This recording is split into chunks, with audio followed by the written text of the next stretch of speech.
Good morning, good day, hello, this is Josh. How are you? I'm under the bridge downtown. I'm actually right near my home. I live near this overpass, I think I've mentioned before, due to bad choices and planning. And It's really cold here in southern New York. I finally figured out what season it is. We had a real mild fall, and it's like January cold today, so I'm bundled up. And it's appropriate because I'm talking about a heartwarming family holiday movie that I have watched. I saw The Best Christmas Pageant Ever. And this is apparently based on a classic book that I've never heard of. But this is a faith-based holiday movie directed by Dallas Jenkins, is that his name? The creator of the TV show The Chosen, which is essentially like a dramatized Jesus TV show that I've never seen, but which I know has had quite an impact, is very popular because, I go to the movies all the time, and this show is so popular that they show like two episodes of it in a movie theater. Like, I don't know if it's like mid-season, finale or season finale, or if it's just, I don't know what the deal is, but I see The Chosen episode 7 and 8, all stuff like that all the time in the movies. So I know this is a big deal. This is also a great time, and maybe I'll talk a little more about this at the end, though, to mention that I have started a little like sub show of my reviews and of my podcast where I'm talking about religion and cinema. And the working title is Movie Church. I don't love that, but you'll find an episode of it already on my podcast feed, which I'll link in the description. I'm real close to getting it on Apple Podcasts. I've applied. I just have a couple of things. It takes a while for them to respond, but that should make it easier to find.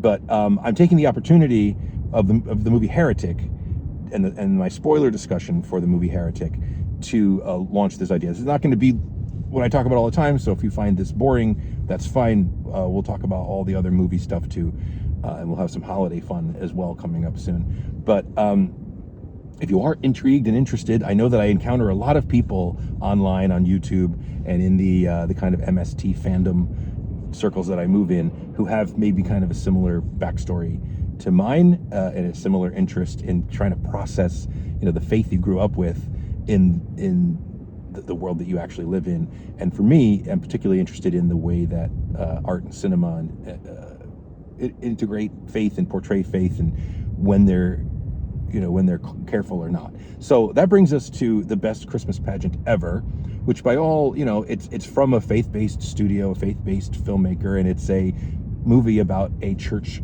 nativity pageant. So this is, the kind of movie that honestly I would avoid, because to be just frank, I'm interested in Scorsese's Silence or Heretic, or an interesting movie by an artist that deals with faith. I'm not necessarily interested in faith movies made for faith people by faith people. I grew up in that world. It's just not, there's just something about that doesn't feel like cinema to me, and maybe I'm a little snobby. But so when I first saw the trailer for this movie, I was just kind of like, all right, it's not for me. Although the presence of Pete Holmes and Judy Greer in the movie, that piqued my interest. That's two actors that I enjoy. I mean, Pete Holmes I think of as a goofy podcaster and stand-up. He's in a lot of things lately, though, so I guess Pete Holmes actor is a thing now. And he plays he's pretty right for the hapless Christmas movie dad character that he's playing here. But Judy Greer is amazing, and she's great in this movie. So I went and saw the movie because I was just intrigued enough. And also I started to hear from critics, like mainstream critics, that the movie's pretty good. So I went and saw The Best Christmas Pageant Ever, and the movie's pretty good. It's not bad. It's aiming for classic. It's aiming for a Christmas story. It wants to be that, down to just the way that it's narrated and the way that it portrays like kid on kid violence and kid mischief and whatever. This really wants to be at that level, and it's not, but it's also not a throwaway faith-based movie that's only made for Christians. And in fact, I think that diehard believers who only go and see pre-approved, religious movies made by evangelicals for evangelicals, they'll enjoy the movie. It's fun, but they might be certain types of people that I've known in my journey would be maybe even taken back by some of this movie's themes and values, and because this is not I don't know, it's a movie about the birth of Jesus, and it's a movie about a church pageant, and it's a movie about the troubled kids, the troubled poor kids that everybody's afraid of in this town who make mischief. And one day they hear there's snacks at the church, so they show up and they want to take over the church and they want to be in the Christmas pageant.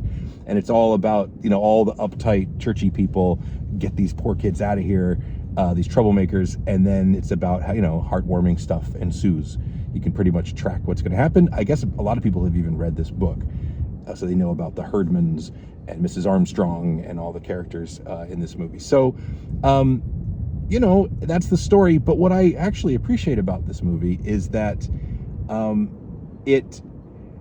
one of the things that the Herdmen, the terrorizing little children, do is they've never heard Bible stories before. And so when they hear the Christmas story, they kind of rip into it with critical thinking in a way that's a little bit surprising. Not really. They're not like questioning doctrine and like talking about the virgin birth, but they're asking questions that I think most Christians have never asked about these kind of stories. And just in a simple, cute little way that's kind of made for a family movie, it models critical thinking and kind of textual criticism it's kind of a gateway drug to asking questions. And again, I'll talk about this a little bit more if I do. I don't know if I do a spoiler talk about the best Christmas pageant ever, then what have I become? But we'll see. Because it just, this again, like Heretic, we're getting into the territory of my jam. So, but as a movie, it's cute and it's fun and it works and it's well cast. There's character actors. Not all the children are great actors, but they're fine. They're cute. And then it's one of those movies that the premise is painted in broad strokes, a la like Christmas Story or whatever. But so these kids are so terrible and they live alone. They're like school-age children that live alone in this house, and no one ever checks on them, and grown-ups are afraid of them. And so it's this kind of cartoon setup. But then very quickly, certain members of the Herdman children have like a lot of dimension, and we spend a lot of time with them emotionally. And I don't know that this journey felt very well mapped out. But again, it's a short, sweet holiday movie, and I'll even say that I was moved a little bit at the end. So, and that's hard for me. It's hard for me in my track record with church and my interesting journey to get me to sit down and watch a movie like this, much less to be like, that wasn't bad.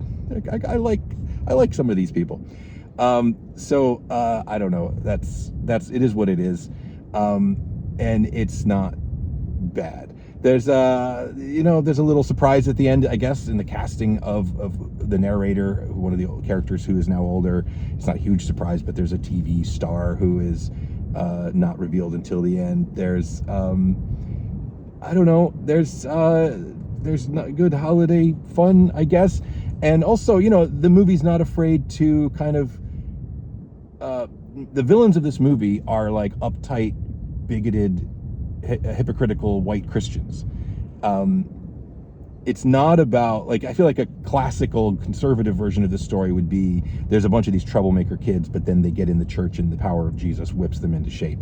And really what this story is a bunch of uptight white people don't ever want anything to change, and then a bunch of troublemaking kids come in and show them what Jesus is really all about or whatever. So I can get on board with that. That's nice. That's it. That's the best Christmas pageant ever. I can't believe I went to see it in a year full of all these crazy schlocky genre movies.